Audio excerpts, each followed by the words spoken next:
Hey traders, Raghee here, and in this recap video we're going to take a look at what is going on in this pre-G20 environment.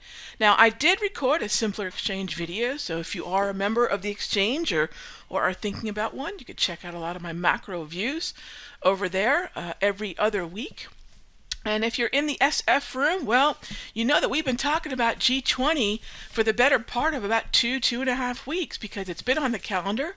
Its timing is pretty much perfect to kick off what could be a Santa rally.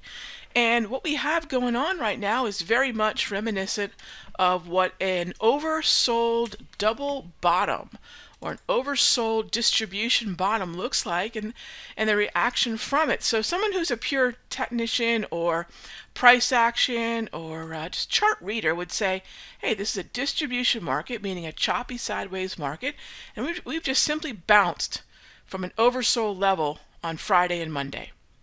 And the rally that we've seen, you know, sure, we know that Fed Chairman Powell was a big part of that bounce, but that was only yesterday. You know, we actually powered up a little bit more today. And really a lot of this is what? Well, now we have what seems to be an FOMC that is looking at the data and is making commentary that there probably aren't as many gradual hikes to come. They haven't pinpointed whether that's 3 or 3.25%.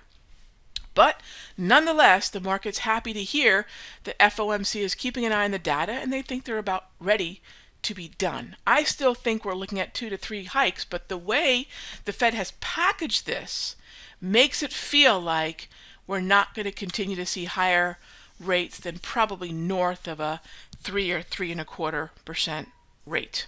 Okay? The equities market's like any signal that the Fed is not going to be as active. But I will say, even though we could probably kick off a little bit more of a rally, I'm not looking for much more than a rally to about this area.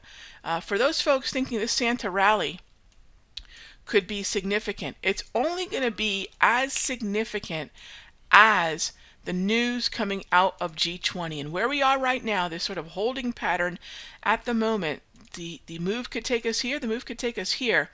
But each one of these levels, for me, is going to be a potential short level.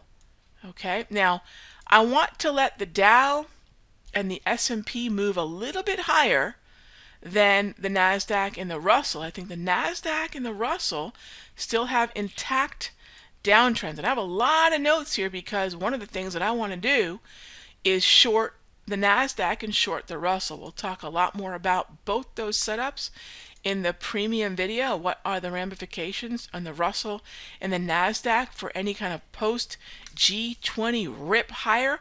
How do we want to control the risk?